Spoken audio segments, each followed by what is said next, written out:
Hello दोस्तों, मैं फिर से आ चुका हूँ एवोल्यूशन फॉर्मेटी के एक अन्य एपिसोड के साथ। इस एपिसोड के शुरुआत में हम लोग देख पाते हैं गोल्डन मान की डिवाइन ट्री को देखने के बाद थोड़ा सा शौक होकर डिवाइन ट्री से कहने लगा, मास्टर ये आप है या फिर तो फिर किस लिए आपके अंदर से एक एंजल का ओरा निकल रहा है। जो सुनने के बाद पहले डिवाइन ट्री गुस्से में उस रोकुन मस्ता की तरफ देखने लगा और फिर उन्हें होली 16 विंग्स को दिखाते हुए कहने लगा, क्योंकि मैं अभी इसके साथ अटैच हूँ। अभी होली 16 विंग्स को देखने के बाद रोकुन और गोल्डन मान की बहुत ज्यादा शौक हो जाता है और जोर से चिल्लाने लगा और फिर गोल्डन मान की होली 16 विंग्स को अपनी स्टिक से दौड़ने की कोशिश करते हुए कहने लगा, तुम हमारे मास्टर दूर हट जाओ, तू इविल क्रिएचर कोई के। उसी वक्त हम लोग देख पाते इन दोनों की ऐसी बातों को सुनने के बाद होली 16 विंग्स यहाँ बहुत ज्यादा घबराते और कुछ भी नहीं समझ पाता है और फिर उनके बीच से सावलिंग आते हुए कहने लगा, यहाँ पर पैनिक होने की कोई भी जरूरत नहीं है, वो कोई इविल थिंग नहीं है। आप सावलिंग के बातों को सुनने के बाद गोल्डन मंकी और एकून थोड़ा शौक होते और लेकिन कुछ भी नहीं समझ पाता है और दीवान तेरी सावलिंग को यहाँ पर देखने के बाद उससे पूछने, तुम यहाँ पर क्या कर रहे हो सावलिंग। जो सुनने के बाद सावलिंग थोड़ा सा मुस्कुराते हुए होली 16 विंग्स की तरफ देखते हुए कहने लगा, ये यहाँ पर एक इम्पीरियल वेपन है जिसका नाम होली 16 विंग्स है। जो सुनने के बाद होली 16 विंग्स पहले थोड़ा सा मुस्कुराने लगा। जो सुनने के बाद गोल्डन मार्की आप थोड़ा शौक होकर कहने लगा, क्या ये बहुत सा देखने वाला चीज एक लेजेंडरी इम्पीरियल वेपन है यहाँ पर। जो सुनने के बाद होली 16 विंग गुस्सा होकर उस गोल्डन मांकी से कहने लगा, तुमने अभी क्या कहा, तुम स्टिंकी मांकी कोई के। और फिर हम लोग देख पाते एमसी होली 16 विंग्स को खुद से आलोक करते हुए कहने लगा, ठीक है तुम लोग अभी अपने आर्गू करना बंद करो। और फिर दीवान जी सावलिंग की तरफ देखते हुए उससे पूछने लगा, लिंगा तुम कब आर्ट से यहाँ पर आए हो और तुम किस तरह से यहाँ पर आ गए हो। जो सुनी के बाद सावलिंग मुस्कुराते हुए दीवान जी से कहने लगा, मैं यहाँ पर आया हूँ एक प्रोजेक्ट को इंस्पेक्ट करने के लिए। जो सुनी के बाद दीवान जी थोड़ा सा शौक हो कहने लगा, क्या कोई प्रोजेक्ट। और फिर अगली पल हमें एक बहुत बड़ी पेविलियन का गेट का सीन दिखाता है जहाँ पर हर कोई अब आ चुका है और फिर दीवान थी उसके अंदर दिखने में कहना ये चीज। जो सुनी के बाद सावलिंग थोड़ा सा मुस्कुराते हुए दीवान तेजी से कहने लगा, ये हमारा डेमोन इलाम का नया गेट है यहाँ पर, अभी से ये हमारा नया बेस बोने वाला है। जो सुनी के बाद दीवान तेरी पहले थोड़ा सा शौक हो जाता है और फिर सावलिंग दीवान तेरी को अपनी पूरी बेस को दिखाते हुए कहने लगा, ये हमारा लॉबी है। जो सुनी के बाद गोल्डन माँ की कहने लगा, वाह ये कितना तो बड़ा है यहाँ पर, या तो भी यहाँ पर हम लोग सारों पौध को भी रख सकते हैं। और फिर दीवान तेरी को एक बिल्डिंग को दिखाते हुए सावलिंग कहने लगा, वहाँ पर बहुत से टाइप्स के रूम हैं। और फिर एक गादी तरफ दिखाते हुए दीवान तेजी से सावलिंग कहने लगा, ये एक गार्डन है जिसके अंदर अलग अलग तरह की हर्ब्स एंड स्पिरिचुअल फूड्स हैं। लेकिन उसी को हम लोग देख पाते बातार फैलाए और मौत एमसी को रोकने की कोशिश करने लगा। जो सुनी के बाद एमसी उनसे कहने लगा, लेकिन क्यों। जिसके रिप्लाई में बातार फैलाए लेडी थोड़ा सा गुस्से में एमसी कहने लगा,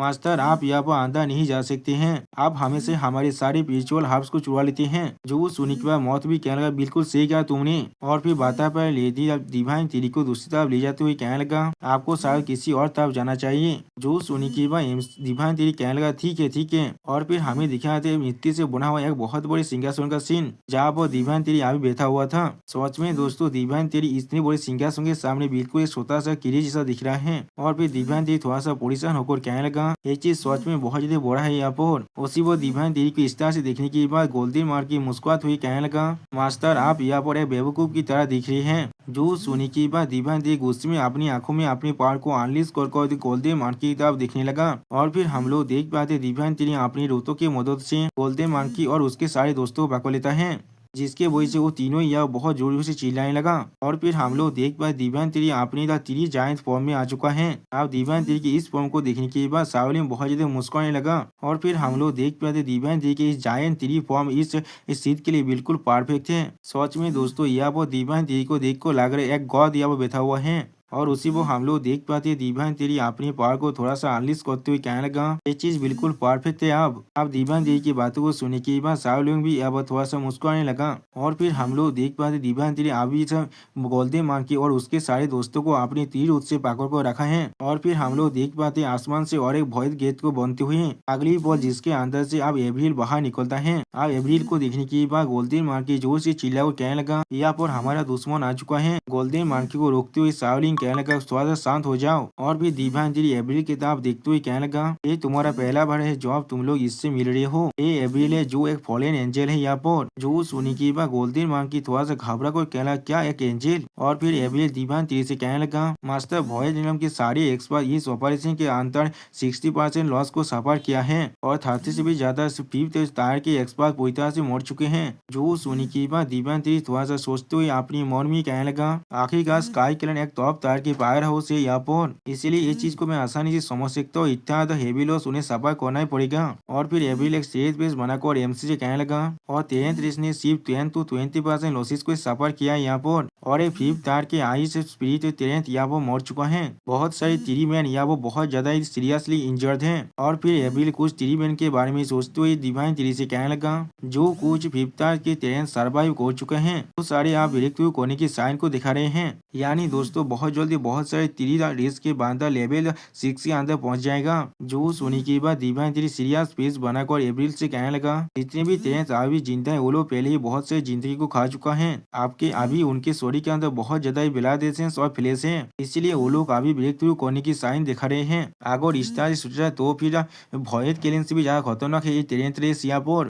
और फिर दिव्यांग जी टी रेस के बारे में सोचते हुए खुद से कहने लगा अगर ऐसा ही चलता है तो भी टी रेस सच में बहुत ज्यादा खतरनाक बन जाएगा। और फिर दिव्यांग तेरी एक बहुत ज्यादा सीरियस फेस बनाकर सभी से कहने लगा तुम सभी आप यहाँ से जा सकते हो। जो सुनी की बात हर कोई एक साथ कहने लगा ठीक है मास्टर। और फिर हम लोग देख पाते दिव्यांग तेरी यहाँ पर सिस्टम प्लेन में पहले कुछ देखने लगा। और फिर उसे देखने के बाद दिव्यांग तेरी पहले थोड़ा शौक कहना क्या मेरे पास अभी 100 बिलियन एवोल्यूशन पॉइंट्स आ चुका है। और हम लोग सिस्टम प्लेन में देख पाते दिव्यांग तेरी के पास सच में बहुत ज्यादा एवोल्यूशन पॉइंट आ चुका है। दोस्तों आप लोग चाहे तो इसे पढ़ सकते हैं, मैं इसे नहीं पढ़ने वाला हूँ। और फिर दिव्यांग तेरी बहुत ज्यादा सीरियस फेस बनाकर खुद से कहने लगा हाँ जरूर वारी यहाँ पर सबसे ज्यादा अच्छा रास्ता है एवोल्यूशन पॉइंट्स को इकट्ठा करने का। और फिर दिव्यांग जी अपने शरीर के अंदर की रेत उड़ा की तरफ देखते हुए खुद से कहने लगा लेकिन ये चीज पहले कभी भी नहीं हुआ था। अब मेरे पूरे शरीर के अंदर बहुत ज्यादा रेत उड़ा बाहर निकल रहा है, ये सच में एक बहुत बुरा साइन है मेरे लिए। और फिर दिव्यांग जी अपने हाथ की तरफ देखते हुए कहने लगा वर्मा के साथ खुद को बांधने को ना ये किसी भी तरह की ब्लेसिंग नहीं है, एक कार से मेरे लिए और इस चीज को मुझे रिपीट करना पड़ेगा ट्रिबुलेशन के अंदर। और फिर दिव्यांग जी एक सीरियस फेस बनाकर कहने लगा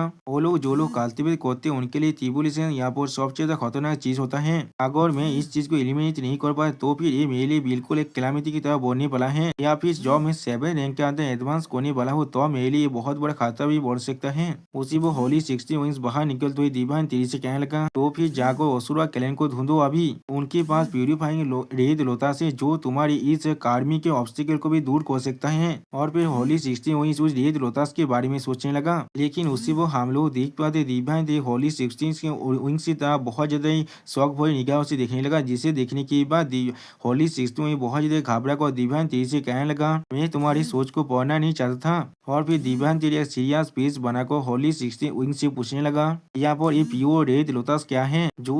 जो सुनी के बाद होली 60 विंग्स दिव्यांग तेरी को एक्सप्लेन करते हुए कहने लगा ये एक लेजेंडरी आर्टिफैक्ट है, लेकिन ये कोई इंपीरियल वेपन नहीं है, लेकिन यह तो कभी ये बहुत सारे इंपीरियल वेपन को भी सरपास कर चुका है। और फिर Holi 60 wings pure red lotus के बारे में सोचते हुए दिव्यांग तेरी से कहने लगा ये रेड लोटस बिल्कुल एक ऐसा तेजार है जो कार्मा को एक फ्यूल की तरह इस्तेमाल कर कार्मा को पूरी तरह से एलिमिनेट कर देता है। ये अपनी डोमिनियरिंग पावर के अंदर पूरी तरह से अनप्रायल्ड है, एक ऐसा यूनिक वेपन जिसे इस दुनिया के अंदर और कोई भी वेपन मैच नहीं कर सकता है। यानी दोस्तों दिव्यांग तेरी इस रेड लोटस की मदद से आसानी से अपने शरीर के अंदर के उस कार्मिक एनर्जी को बाहर निकाल सकता है। और दोस्तों यहाँ पर हमारा ये एपिसोड खत्म होता है। प्लीज सब्सक्राइब माई चैनल और like and share this video. Okay bye bye सावनारा।